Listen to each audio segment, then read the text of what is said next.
Asterisk को prefix के साथ यूज करता हूं, तो ये हमारा चौथे टाइप का पैरामीटर बन जाता है। देखो मैं लिखूं एस्ट्रिक कॉमा ए, तो इसका मतलब है ए हो गया हमारा कीवर्ड आर्गुमेंट। मैंने कॉमा नहीं लगाया, मैंने ए के प्रीफिक्स में क्या लगा दिया, एस्ट्रिक लगा दिया। तो जब मैं किसी पैरामीटर के प्रीफिक्स में एस्ट्रिक सिंबल लगाता हूं, तो ये हमारा बन जाता है आर्बिट्रेरी पोजीशन।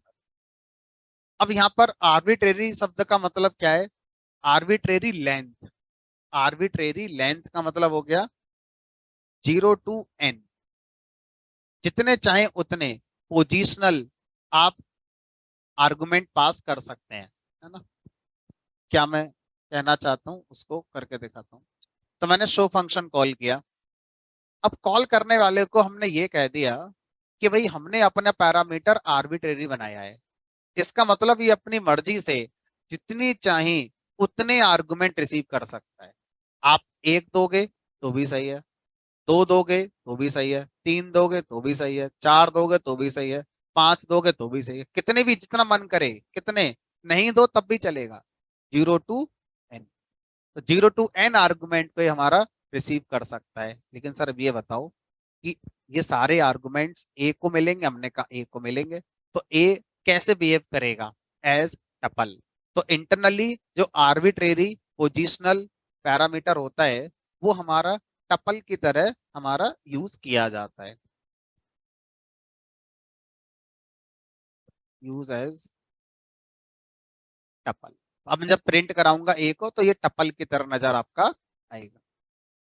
अब आप टपल को जानते हैं, टपल के अंदर जाइए, टपल के अंदर लूप लगाइए, इंडेक्स लगाइए, एक एक वैल्यू को ए से बाहर अपना यूज करना चाहते हैं, जैसे करना चाहते हैं वैसे आप अपना कर सकते हैं। अच्छा मान लीजिए मैंने शो फंक्शन फिर से कॉल किया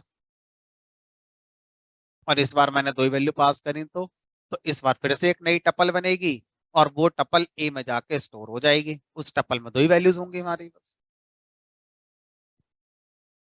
और मान लीजिए मैंने शो फंक्शन को फिर से कॉल किया तीसरी बार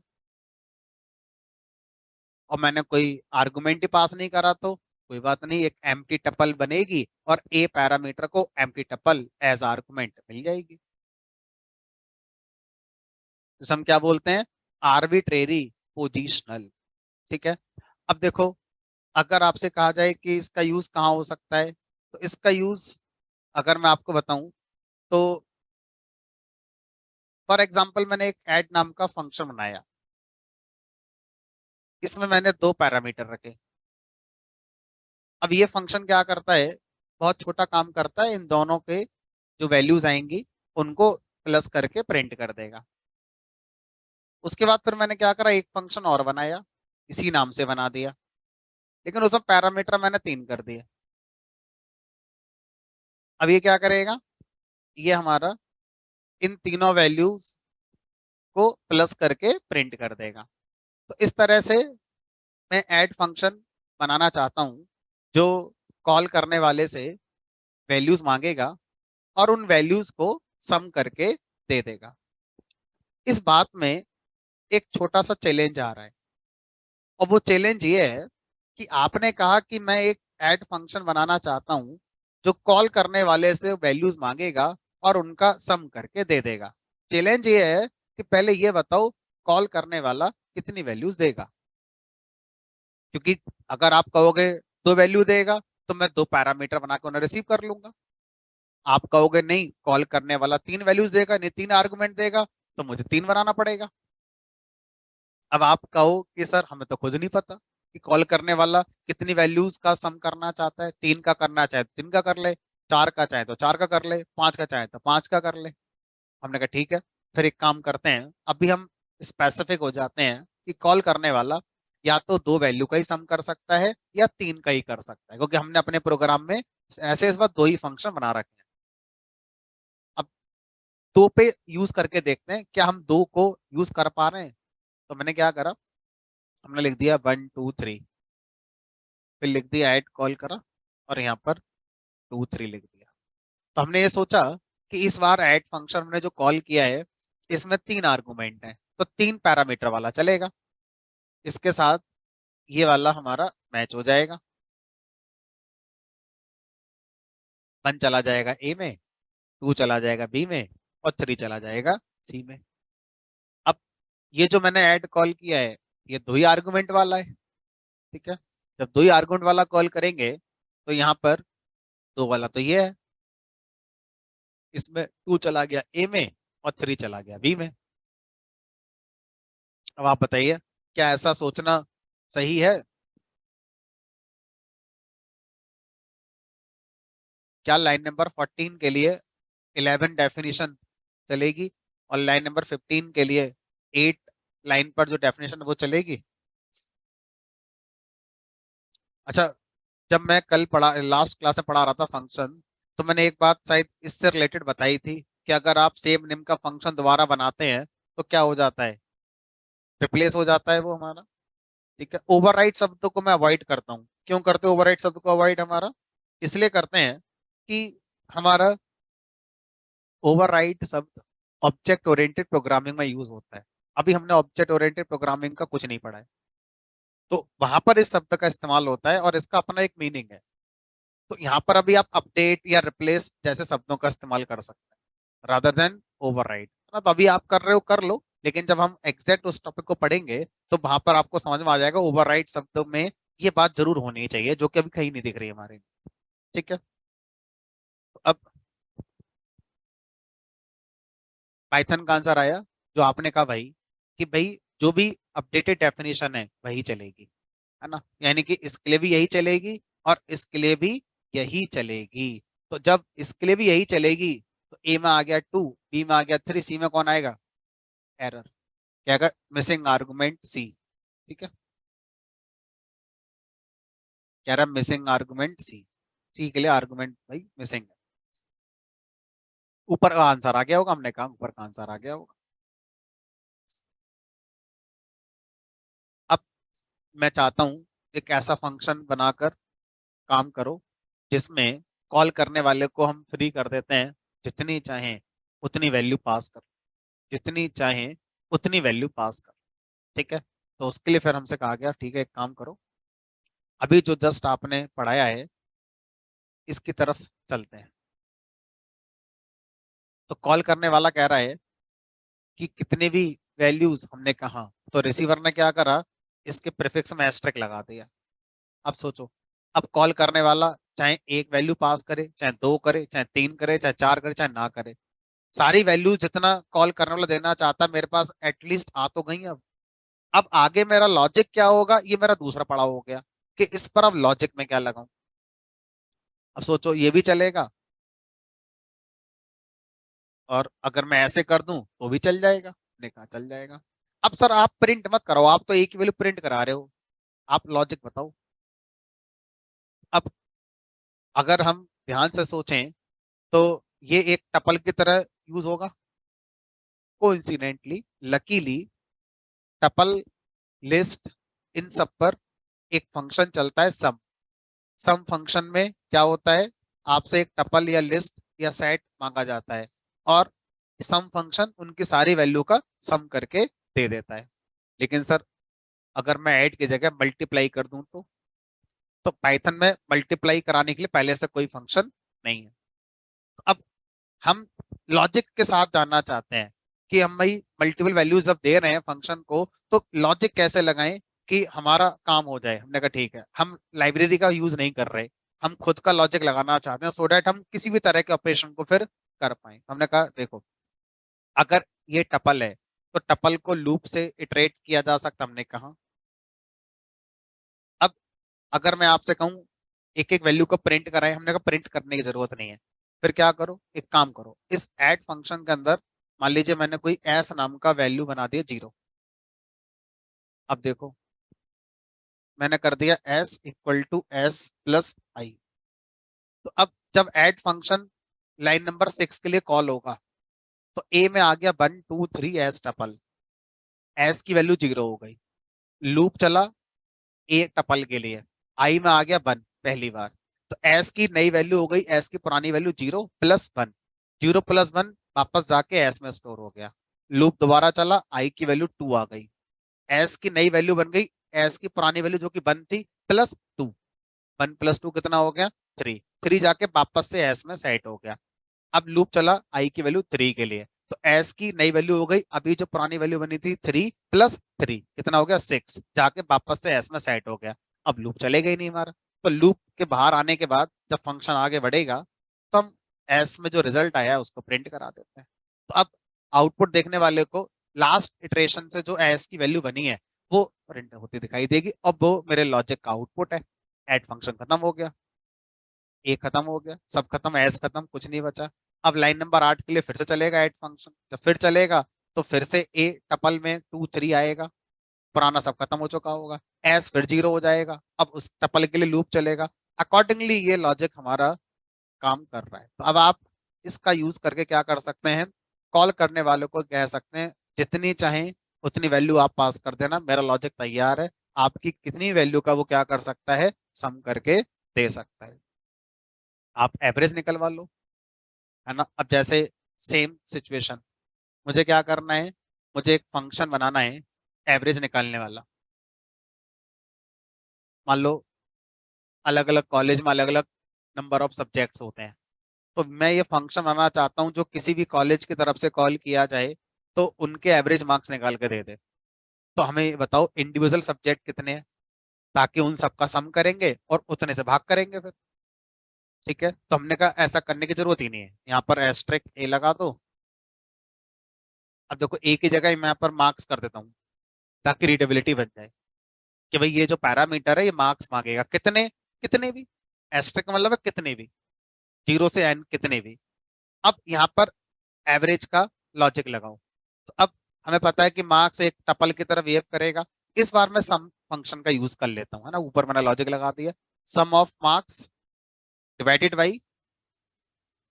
बाई लेन ऑफ मार्क्स, क्योंकि लेन से क्या आ जाएगा, जो भी टपल मार्क्स है उसका लेंथ आ जाएगा।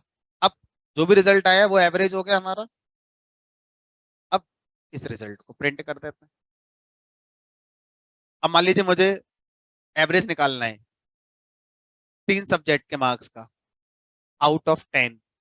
एक में 6 आए, एक में 9 आए, एक में 8 आए, तो जी निकल कर आ गया एवरेज 7.6666। सर हमें रिजल्ट ना डेसिमल पॉइंट के 2 प्लेस तक ही चाहिए, उससे आगे हमें नहीं जाना है। रिजल्ट को डेसिमल पॉइंट के 2 प्लेस तक यूज करना है।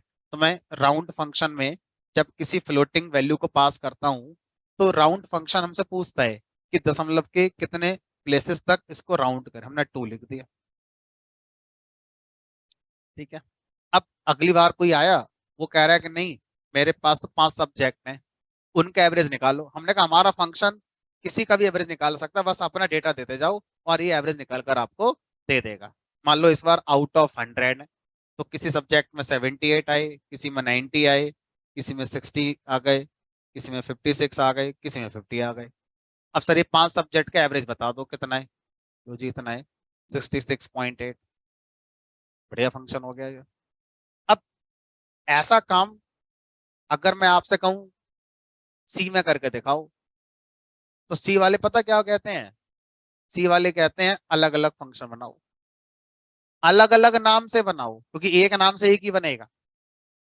एवरेज नाम आप एक फंक्शन का एक बार दे सकते हैं, दूसरी बार दे दिया तो एरर। तो पता सी वाला क्या करता है, मजबूरी है उसकी बेचारे की कि वो अलग अलग प्रोग्राम बनाता है, क्योंकि अलग अलग प्रोग्राम में सेम नेम के फंक्शन हो सकते हैं, लेकिन एक ही प्रोग्राम में सेम नेम के 2 फंक्शन सी में नहीं हो सकते, एरर आ जाती है। ठीक है, तो अब या तो सी वाला एक ही प्रोग्राम में बनाएगा तो अलग अलग नाम देगा, कहाँ से लाओगे इतने नाम फंक्शन के, अलग अलग प्रोग्राम ही बनाएगा क्योंकि सबका नाम एवरेज रखना चाहता होगा वो। ठीक है, फिर उन सारे प्रोग्राम्स को किस में स्टोर करेगा, हेडर फाइल में। फिर सामने वाले से क्या बोलेगा, जिस एवरेज फंक्शन को कॉल करना है उसकी हेडर फाइल ये है, उसको पहले क्या करो, इंक्लूड करो अपने प्रोग्राम में, तब चलेगा। बहरहाल अगर हम सी प्लस प्लस और जावा के पास आ जाएं तो उन्होंने काम को आसान करा। सी प्लस प्लस और जावा वाले कहते हैं एक ही प्रोग्राम में सेम नेम के फंक्शन बना लो, कोई दिक्कत नहीं, अलग अलग प्रोग्राम की जरूरत नहीं है अब।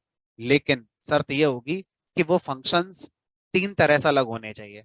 या तो आपके नंबर ऑफ पैरामीटर से अलग होने चाहिए। अगर किसी फंक्शन में ऐड नाम का है, उसमें 2 पैरामीटर हैं, तो अगला फंक्शन ऐड नाम से बना लो, लेकिन 2 पैरामीटर नहीं होने चाहिए, 3 होने चाहिए, या 2 होने, या 1 होना चाहिए, 2 नहीं होने चाहिए, मतलब 4 कर लो, 10 कर लो, 2 नहीं होने चाहिए, है ना। दूसरा तरीका क्या था? दूसरा तरीका समझ में आएगा नहीं आपको, क्योंकि पाइथन में वो टाइप नहीं होता। मान लो पहला आर्गुमेंट इंटीजर है, दूसरा इंटीजर है, एक और बना लो, 2 पैरामीटर का ही, फ्लोट फ्लोट टाइप का। तो आप टाइप चेंज करके भी ऐसा कर सकते थे, ऑर्डर चेंज करके भी कर सकते थे। कुल मिलाकर सिंगल लाइन का आंसर यह है कि आपको अलग अलग फंक्शन बनाने ही पड़ेंगे। भले ही नाम सेम रख पाओगे आप सी प्लस प्लस जावा में, लेकिन बनाने ही पड़ेंगे अलग अलग फंक्शन। पाइथन ने कहा देखो वही काम हम कर देंगे, लेकिन फंक्शन भी आपको बार बार बनाना नहीं पड़ेगा, एक ही फंक्शन बनाओगे और यही फंक्शन आपको जितने आर्गुमेंट के साथ यूज करना है कर सकते हो। क्या कॉन्सेप्ट है? Arbitrary positional parameters. ठीक है, चलो। तो इस तरह के और ढेरों एप्लीकेशंस आपको मिल जाएंगे जहां पर ये हमारा यूज होता है। ठीक, लेकिन अब कुछ if and but. If and but क्या है वो देखते हैं। मान लीजिए मैंने शो नाम का फंक्शन बनाया, अभी तक मैं सिर्फ एक ही पैरामीटर बना रहा था, आर्बिट्रेरी पोजिशनल। अब अगर मैं आपसे कहूं कि मैं आर्बिट्रेरी पोजीशनल के साथ क्या और पैरामीटर्स जो अब तक हम पढ़ते थे नॉर्मल वाले उन्हें नहीं बना सकता? हमने कहा बना तो सकते ही है, बना थोड़ी हो जाएगी। सोचो अगर मैं लिख दिया एस्ट्रिक ए कॉमा बी, तो ये सही है या नहीं? बस हमें यही डिस्कस करना है। लॉजिक हम अभी कोई नहीं लगाना चाहते, बस समझना चाहते हैं कि आर्बिट्रेरी पोजीशनल के साथ हम किसी और को पैरामीटर बना सकते हैं नहीं। अब ये क्वेश्चन क्यों आ रहा है मन में? ये मन में इसलिए आ रहा है कि कॉल करने वाला अगर मान लो ऐसे लिख दे 10 20 30 40, ये क्या बोलेगा? सब दे दो मुझे, मैं तो चारों को एक्सेप्ट कर लूंगा क्योंकि मेरा काम है 0 to n। बी बोलेगा मुझे क्या मिलेगा? फिर इसे तो कुछ मिला ही नहीं, ये तो तैयार है ना सारे लेने के लिए हमारा। अब ऐसा कोई कॉन्सेप्ट मुझे लगता नहीं है होगा कि पहले बी को प्रायोरिटी दे देते हैं और बी को दे देते हैं 40, और बाकी जो बच गए वो सब ए को दे देते हैं, है ना। मुझे लगता नहीं है ऐसा कुछ होगा, सारा ए के पास चला जाएगा और एरर आएगी कि बी को कुछ नहीं दिया आपने। देखते हैं क्या हो।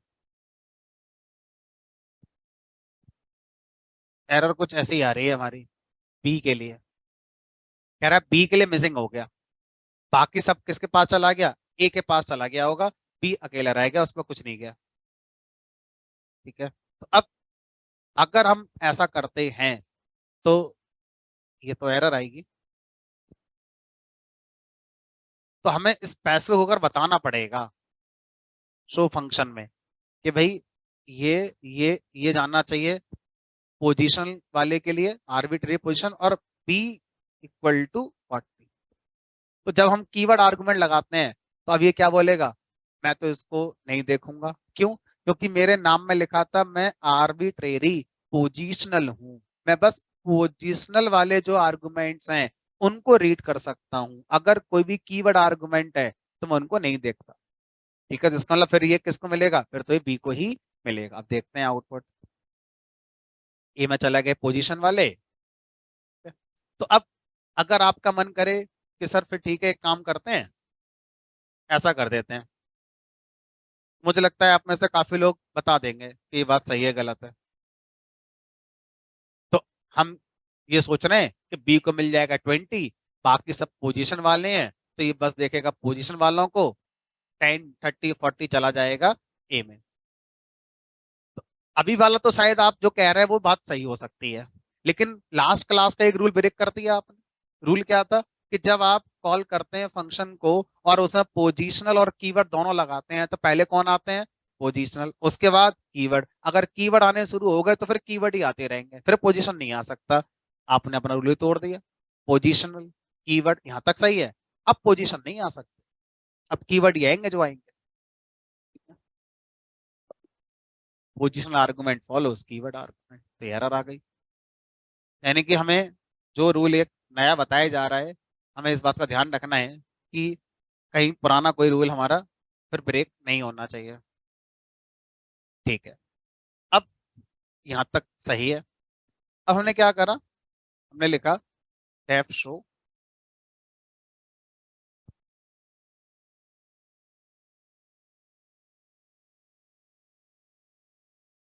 ए comma asterisk B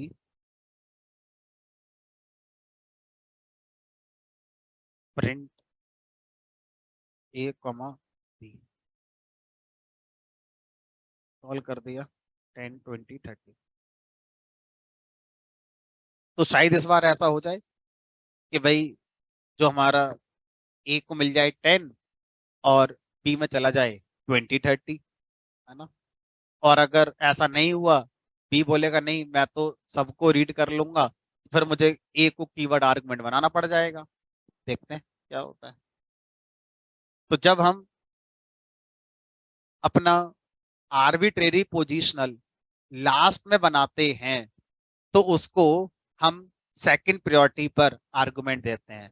first priority पर उससे पहले वाले जो पैरामीटर्स थे पहले उनको वैल्यू मिलेगी, अगर बच जाती हैं कोई तो फिर आर्बिट्रेरी वाले को मिलेंगी। इसीलिए हम रिकमेंड ये करते हैं कि हमेशा आर्बिट्रेरी पोजिशनल को लास्ट में आपको बनाना चाहिए, सो डैट कॉल करने वाला बिना कीवर्ड आर्गुमेंट के भी अगर आर्गुमेंट देता है तो पहले उनको मिल जाए जो हमारे नॉर्मल वाले पैरामीटर्स हैं, क्योंकि इसको आप सेकंड प्रायोरिटी पर आर्गुमेंट्स मिलने शुरू होंगे। अगर अगर ये पहले आ गया आपके पैरामीटर की लिस्ट में, ये पहले आ गया तो फिर इसको पहले प्रायोरिटी हमारी मिल जाएगी। और उस केस में फिर आपके पास एक ही रास्ता बचेगा कि जिसको नहीं देना है उसके लिए कीवर्ड आर्गुमेंट बनाकर इस पैसे बताना पड़ेगा। तो यानी कि ये आपका सही है। ध्यान रखना इस वाली अप्रोच और इस वाली अप्रोच में डिफरेंस है। इस वाली अप्रोच में जो पहले आ गया उसको पहले प्रायोरिटी मिल जाती है, तो इसी को मिल गई सारी प्रायोरिटी, इस पर कुछ नहीं गया। अब इसको देने के लिए एक ऑप्शन है कीवर्ड आर्गुमेंट। इस वाले केस में मेरे पास ये सेकंड प्रायोरिटी पर है, पहले इससे पहले जो पैरामीटर हैं उनको ऑप्शन मिलेंगे, तो ये चला गया इसके पास, अब जितने बच गए वो सब इसके पास जाएंगे। चलो अब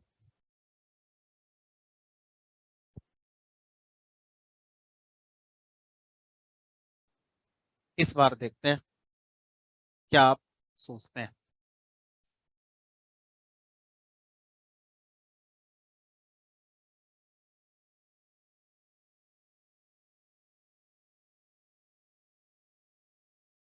हमने सोचा बंटवारा कर देते हैं बराबर बराबर का, शुरू के दो ए को चले जाएं और बाद के दोनों आर्गुमेंट बी के पास चले जाएं। क्योंकि देखो अगर आर्बिट्रेरी पोजीशन पैरामीटर की लिस्ट में अगर पहले आ रहा है तो बोलेगा आप मुझे सारे आर्गुमेंट चाहिए, अगर कोई मुझे नहीं देना है तो फिर कीवर्ड आर्गुमेंट से बचा सकते हो बस, नहीं तो मुझे अब सारे चाहिए ही चाहिए, या तो मुझसे पहले लगा लो फिर किसी को। अब ये क्या बोलेगा, मुझे सारे दे दो। ठीक है, अगर इसको सारे दे दिए इसको क्या जाएगा फिर, कुछ नहीं जाएगा। तो अगर हम ध्यान से देखें तो आर्बिट्रेरी पोजीशन में अगर कोई आर्गुमेंट ना भी जाए तो भी चलता ही है ना, जीरो तो एक्सेप्ट करता ही है। फिर भी ये भी तो कह सकता है कि फिर तो इस तरह से सोचोगे तो मुझे तो कभी कुछ मिलेगा ही नहीं। हमेशा कॉल करने वाला कितने भी आर्गुमेंट दे सब किसको चले जाएंगे, ए के पास चले जाएंगे, बी को तो कभी कुछ नहीं मिलेगा, तो फिर बनाई क्यों रहो बी को जब कुछ मिलेगा ही नहीं तो, है ना। देखते हैं क्या होता है इस बार, क्योंकि हमें जो लग रहा है उसके हिसाब से बी बेचारा हो जाएगा, उसे कभी कुछ नहीं मिल पाएगा, है ना। देखो मना कर रहा है, एस्ट्रिक आर्गुमेंट में अपियर ओनली वंस, यानी कि आर्बिट्रेरी, आसान भाषा में इसका मतलब है आर्बिट्रेरी पोजिशनल जो पैरामीटर है वो बस एक ही बार बना सकते, एक से ज्यादा बार आप नहीं बना सकते। क्योंकि अगर एक से ज्यादा आ गए तो फिर पहला वाला ही सारे आर्गुमेंट रीड कर लेगा, दूसरे वाले को कभी कुछ छोड़ेगा ही नहीं। ठीक है, इसलिए क्या आ जाएगी हमारी ये एरर आ जाएगी। तो कॉल करें ना करें इससे फर्क नहीं पड़ता, डिफाइन करते ही एरर, भले ही आप इसे कॉल ना करें ना उसी समय एरर आ जाएगी। चलो भाई, तो ये आपकी एरर हो,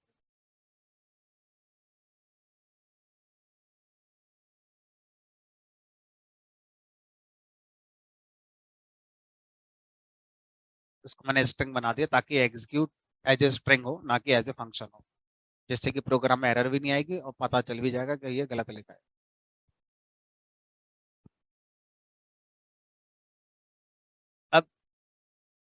आगे बढ़ते हैं।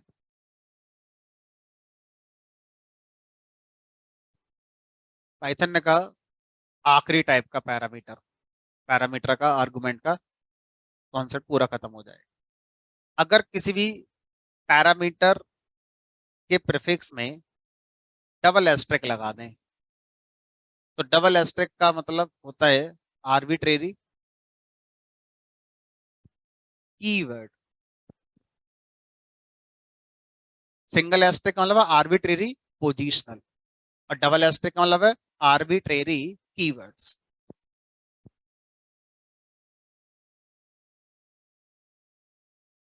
और ये इंटरनली टपल नहीं बनता, ये क्या बनता है, डिक्शनरी। तो इंटरनली इसका यूज हमारा डिक्शनरी की तरह हो। सर करें, मैं लिख दे यहाँ पर मान लीजिए 10 20। सर ये तो देखते ही एरर होनी चाहिए। क्यों? क्योंकि ऊपर आपने लिख दिया है कि डबल एस्ट्रिक प्रीफिक्स के साथ कोई भी पैरामीटर बनता है तो वो कीवर्ड आर्गुमेंट को ही रिसीव करेगा, और कॉल करते समय तो आप पोजीशन दे रहे हो। तो 10 और 20 दोनों ही ए को नहीं मिलेंगे, तो किसको मिलेंगे, कोई है ही नहीं और रिसीव करने के लिए। तो एरर आ जाएगी हमारी फिर। तो ये हमने कहा देखते हैं एक बार। कह रहा है शो टेक्स 0 पोजिशनल आर्गुमेंट, लेकिन 2 दे दिया आपने। एरर। ठीक है। तो अब एरर इसलिए नहीं है कि भाई ये इसमें नहीं जा सकता, ये कह रहा है मैं बिना आर्गुमेंट के भी चल जाऊंगा, मतलब ये भी 0 to n ही होता है। लेकिन एरर ये है कि ये दोनों किसको मिले फिर, इनको रिसीव करने वाला कोई नहीं है। ठीक है, एरर इस बात की आई है। अब सर हम चाहते तो यही थे कि ए को ही मिले 10 और 20, लेकिन आपने कहा कि इनको कीवर्ड आर्गुमेंट की तरह पास करना है, तो फिर फंस गए हम। कीवर्ड आर्गुमेंट बनाने के लिए आपने रूल बताया था कि कीवर्ड आर्गुमेंट उसी नाम से बनते हैं जिस नाम का क्या होता है, पैरामीटर होता है। अब ऐसे तो फिर मैं ये करूंगा, फिर फंस गए कि कीवर्ड आर्गुमेंट रिपीट नहीं होना चाहिए। तो इस हिसाब से तो ये एक ही कीवर्ड आर्गुमेंट ले सकता है फिर, 0 to n की बात ही नहीं हो सकती फिर। तो अब ये समझ पा रहे हो क्या मैं कहना चाह रहा हूँ? तो अब यहाँ पर हमसे कहा गया कि कीवर्ड आर्गुमेंट भी आर्बिट्रेरी, मतलब जो कीवर्ड के नाम आप लगाएंगे वो भी अपने मन से कुछ भी लगा लो, उसका नाम पैरामीटर वाला नाम नहीं लेना है ना। आप अपने मन से कुछ भी लगा लो, i = 10, j = 20 लगा लो, कोई दिक्कत नहीं। तो इंटरली क्या होगा, इंटरली एक डिक्शनरी बनेगी। जो कीवर्ड आर्गुमेंट है आई, वो की बनेगा डिक्शनरी की, और ये उसकी वैल्यू बनेगा, कॉमा j:20। अब ये जो डिक्शनरी है, ये डिक्शनरी यहाँ जाके पास हो जाएगी। अब आप डिक्शनरी का यूज करना जानते हैं, फंक्शन के अंदर जो लॉजिक लगाना चाहें डिक्शनरी के साथ, वो अपना लॉजिक लूप लगा के लगा सकते। ठीक है। अब अगर मैं शो फंक्शन को फिर से कॉल करता हूँ और लिख दिया, मान लीजिए मैंने रोल नंबर =1, नेम =सोनू, लिख दो, कोई दिक्कत नहीं है। और एक और दे दिया, मान लीजिए मार्क्स, =89.6, कोई बात नहीं। इस बार ऐसी डिक्शनरी बन जाएगी। और अगली बार अगर मैं कॉल करूं शो फंक्शन को और उसमें कुछ भी ना दूं, एम्प्टी डिक्शनरी।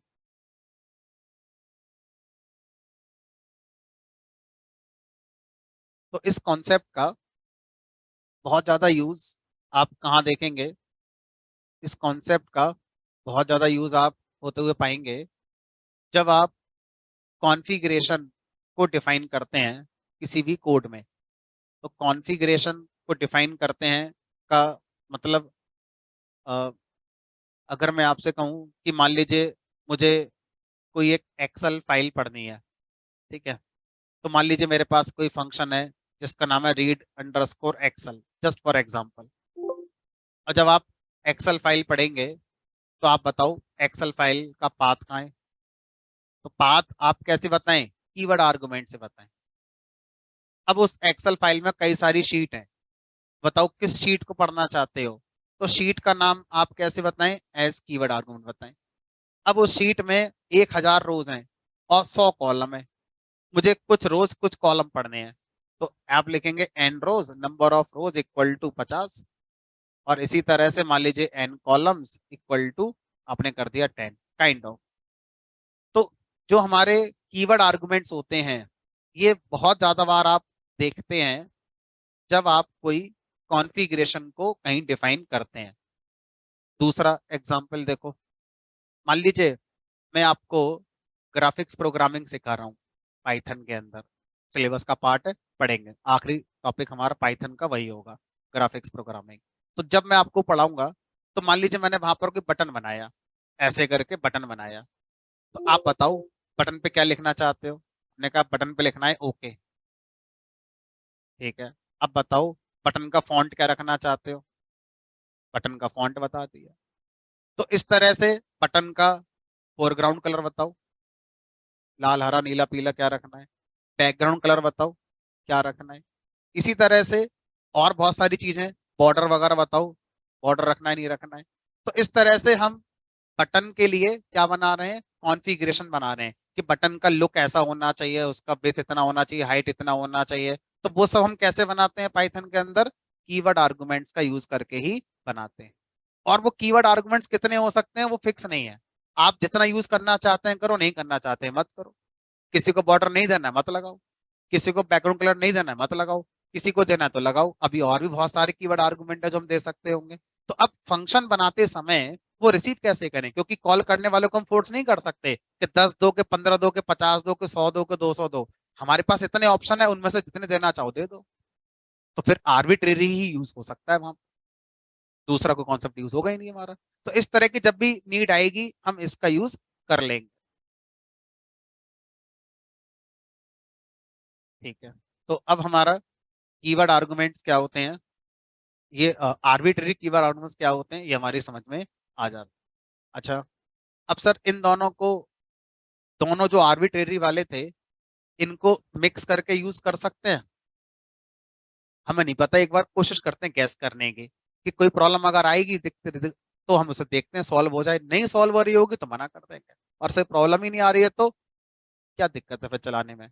लेकिन हमें पता नहीं है अभी, हम बस खुद से ही देखेंगे कि हो सकते होंगे या नहीं हो सकते हो। मान लो मैंने ऐसे कर दिया, मुझे पता है ए टपल है और बी डिक्शनरी है। उसके बाद अब मैंने शो फंक्शन कॉल किया, तो मैंने लिख दिया I equal to 1, J equal to 2, 3 4 5। Sir ये तो आंख बंद करके गलत है, आपको फंक्शन में आपने क्या लिखा है क्या नहीं लिखा है उससे मतलब ही नहीं होता, अब तो वैसे ही गलत है। क्यों? क्योंकि अभी एक रूल आपने ब्रेक कर दिया कि पहले पोजीशन उसके बाद कीवर्ड आर्ग, ये तो वैसे ही नहीं चलेगा। ठीक है, अच्छा तो हम ऐसे करते हैं,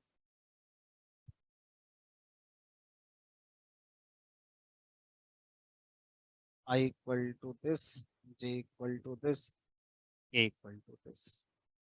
तो कोई प्रॉब्लम तो लग तो रही नहीं है, क्योंकि 1 और 2 बी रीड कर ही नहीं सकता क्योंकि पोजीशन है, और बाकी जो बच गए वो ए नहीं रीड कर सकता। तो सब कुछ ठीक ठाक ही लग रहा है, कोई दिक्कत वाली बात लग नहीं रही है ऐसा। चल तो जाना चाहिए, हमने कहा चलो ट्राई करते हैं। चल गया। तो हम अगर इन दोनों को एक साथ यूज करना चाहते हैं तो कर सकते हैं। अच्छा, एक बार ये भी अटेम्प्ट करके देख लो, इसमें कोई प्रॉब्लम तो नहीं आएगी?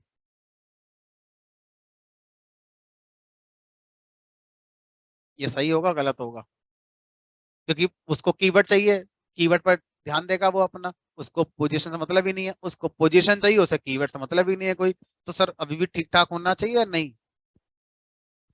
हमने कहा अच्छा ठीक है, यहाँ तक आप जो सोच रहे हैं वो आपका सही नजरिया है कि इन दोनों को एक दूसरे से मतलब नहीं है, क्योंकि एक को कीवर्ड चाहिए एक को पोजीशन चाहिए। लेकिन आप लिखो जरा एक बार, लिख कर देखो। जब लिख के देखोगे तो ऐसे लिखोगे कि हमने लिख दिया I equal to 1, J equal to 2, 3 4, और फिर गलत हो गया आपका ये। क्यों? क्योंकि पहले आपने क्या दे दिया, कीवर्ड आर्गुमेंट, फिर क्या दे दिया, पोजीशन आर्गुमेंट। अच्छा तो एक काम करते हैं ना, पहले पोजीशन दे देते हैं 1,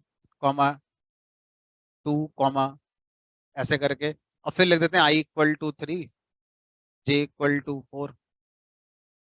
अब सही है, क्योंकि रूल क्या था, रूल था कि पहले पोजीशन देते हैं उसके बाद फिर हम क्या देते हैं, कीवर्ड आर्गुमेंट। तो हमने फॉलो भी करा है। अब बस हम ये देख रहे हैं कि इतना स्मार्ट हमारा पाइथन इंटरप्रेटर है या नहीं, कि अगर हमने ये पोजीशन दी है तो ढूंढ ले अपने आप कहां पर है पोजीशन वाला और उसको दे दे।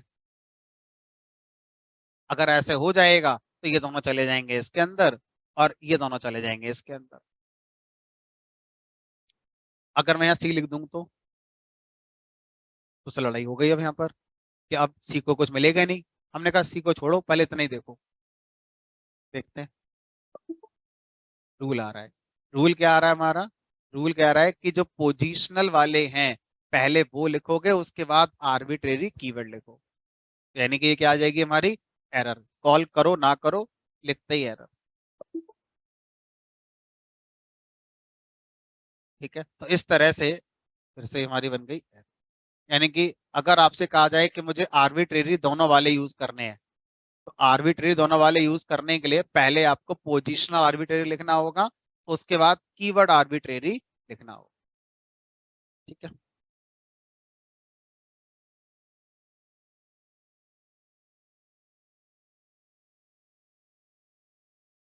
आर्बिट्रेरी जो शब्द है,